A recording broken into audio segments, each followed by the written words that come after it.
님께서 여러분과 함께 마르코가 전한 거룩한 복음입니다. 예수님께서는 5,000명을 배불리 먹이신 뒤 곧 제자들을 재촉하시어 배를 타고 건너편 벳사이다로 먼저 가게 하시고 그동안에 당신께서는 군중을 돌려보내셨다. 그들과 작별하신 뒤에 예수님께서는 기도하시려고 산에 가셨다. 저녁이 되었을 때 배는 호수 한가운데 있었고 예수님께서는 혼자 뭇에 계셨다.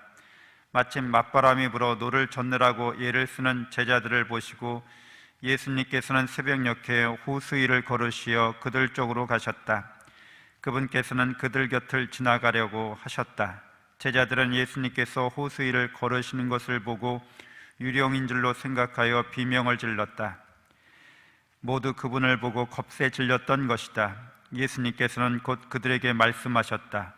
용기를 내어라. 나다. 두려워하지 마라. 그러고 나서 그들이 탄 배에 오르시니 바람이 멎었다. 그들은 너무 놀라 넋을 잃었다. 그들은 빵의 기적을 깨닫지 못하고 오히려 마음이 완고해졌던 것이다. 주님의 말씀입니다.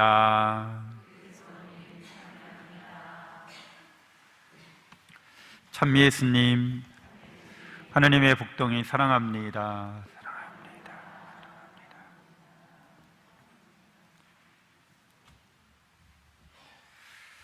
네, 오늘 우리는 성경 통독 강론 이제 사무엘기 8장서부터 15장까지를 함께 나누게 됩니다.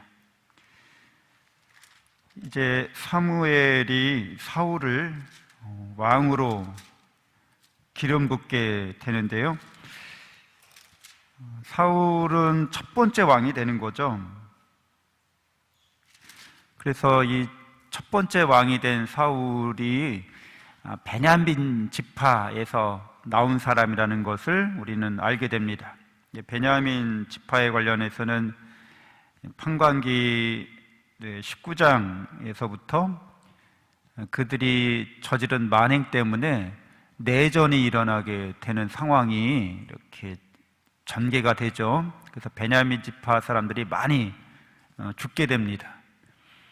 그러니까 임금이 없어서 그걸 통제하는 사람이 없어서 이제 지파 간에 이러한 분쟁이나 다툼이 많았다라고 이 판관기가 마무리를 해요. 그 말은 그러니까 임금이 필요하다, 왕이 필요하다, 이런 현실적으로 당위성을 갖는 이러니까 꼭 있어야 돼라는 왕정에 대해서 긍정적인 그런 이야기인 거잖아요.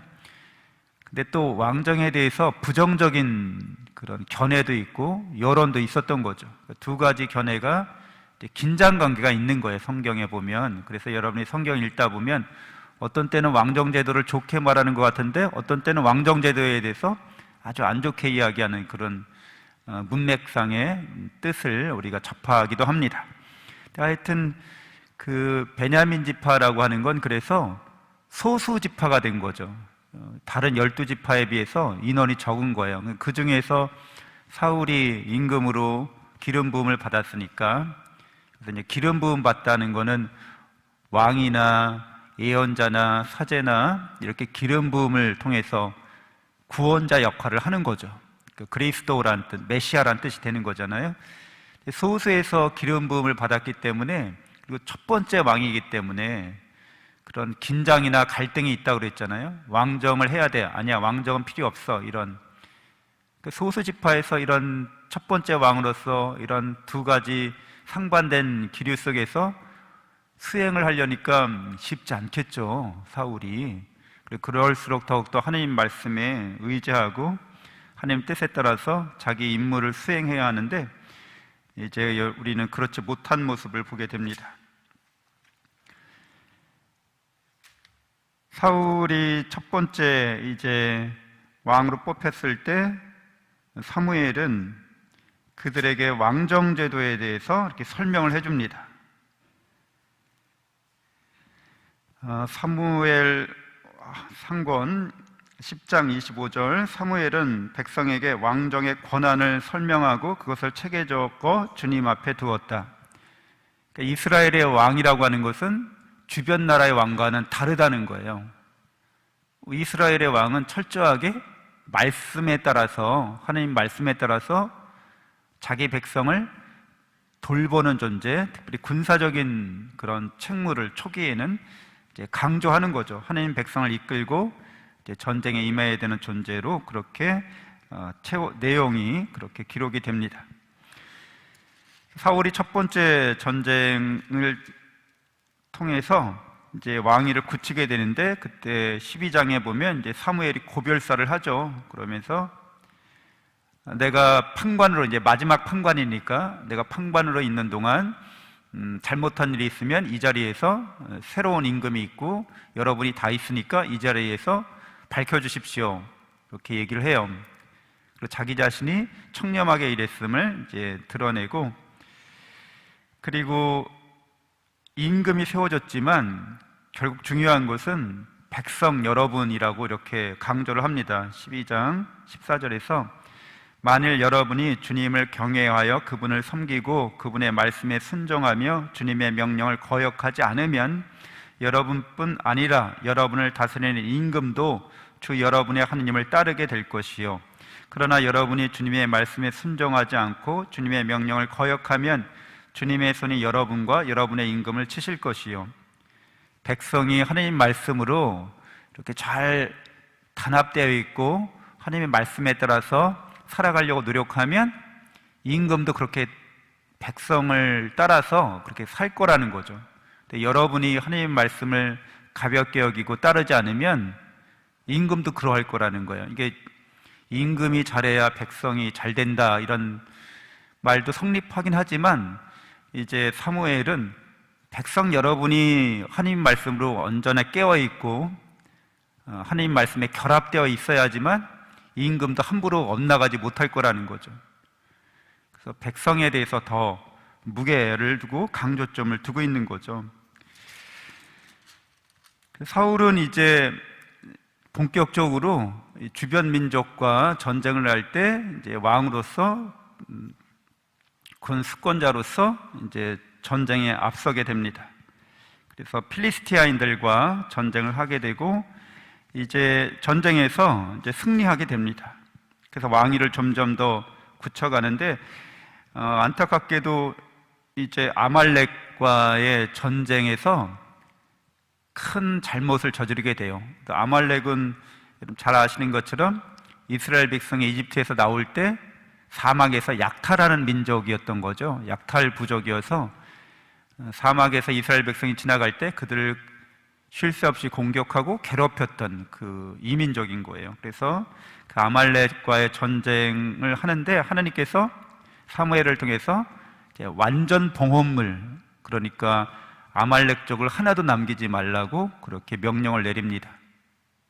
그래서 이런 명령은 여러분 계속 제가 누누이 설명드리지만 고대 사회의 그 당시의 기준과 잣대에서, 그리고 종교적인 이유에서 이런 걸 봐야 되는데 현대의 잣대는 맞지 않아요. 그러니까 이런 면에 대해서 읽으실 때 왜 끊임없이 전쟁 얘기 나오고 그냥 뭐 사람 죽이라고 그러고 성경 왜 이런 거야, 지금은 맞지 않는 얘기인 거예요. 근데 여기서 중요한 게 이제 자신들의 신앙을 지켜가는 거, 그리고 전쟁을 통해서 경제적인 이익을 얻으려고 하지 않는 거, 순수하게 종교적인 이유로 이렇게 전쟁을 벌여야 한다는 거. 그런데 이제 사울이 아말렉과의 전쟁에서 그 말씀을 어기고 전리품을 이제 잔뜩 취한 거죠. 그래서 그것에 대해서 사무엘이 왜 하나님의 말씀을 이행하지 않았느냐고 그렇게 이제 비판합니다. 그래서 15장 22절에 주님의 말씀을 듣는 것보다 번제물이나 희생제물을 바치는 것을 주님께서 더 좋아하실 것 같습니까? 진정 말씀을 듣는 것이 제사 드리는 것보다 낫고 말씀을 명심하는 것이 순양의 굿기름보다 낫습니다. 거역하는 것은 점치는 죄와 같고 고집을 부리는 것은 우상을 섬기는 것과 같습니다.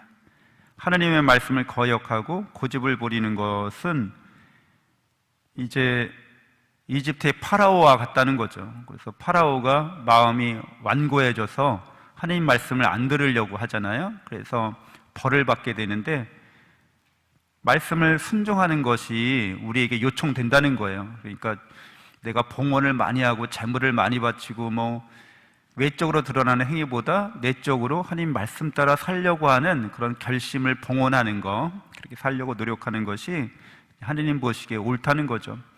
부모님께 효도를 바칠 때 봉양하는 거, 물질적으로 부족함이 없도록 그렇게 잘 돌보아 드리는 것을 우리는 봉양한다고 하는데, 그것도 물론 효도지만 더 큰 효도가 양지라고 하죠. 그래서 부모님의 뜻에 따르는 거, 부모님의 뜻을 이루어 드리는 거, 그것을 더 큰 효도라고 합니다. 마찬가지로 하나님께서도 우리가 당신의 말씀에 따라 순종하며 살기를 바라신다는 거죠. 그래서 사울이 사무엘에게 이제 변명하는 거죠. 제가 죄를 지었습니다. 군사들이 두려워서 주님의 분부와 어르신의 말씀을 어기고 그들의 말을 들어주었던 것입니다. 이제 왕권을 굳건하게 세우려면 이제 자기 부하들의 충성을 이끌어내야 하는데, 부하들이 욕심을 낸다는 거죠. 근데 그걸 안 들어주면 자기 왕권이 약화될 거라고 생각했다는 거예요. 그래서 자기가 왕위에서 쫓겨날 수도 있다고 생각했다는 거예요. 그러니까 두려워서 부하들의 말을, 군사들의 말을 들어줬다는 거죠. 우리는 살아가면서 하나님의 말씀에 따를지 아니면 세상의 이런 속세적인 흐름에 우리를 맡길지 늘 고민하고 갈등하게 됩니다.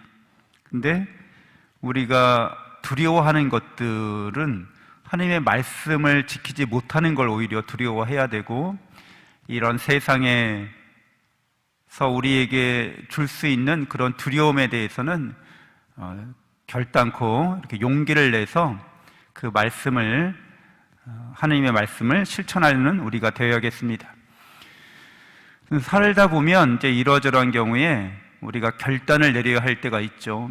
그럴 때 내 마음에서 하나님의 말씀에 따라서 용기 있게 결단하고 세상의 흐름을 따라가지 않고 주님의 뜻에 따라서 세상에서 승리하는 그리스도인들이 되어야겠습니다. 잠시 눈을 감고 묵상하겠습니다.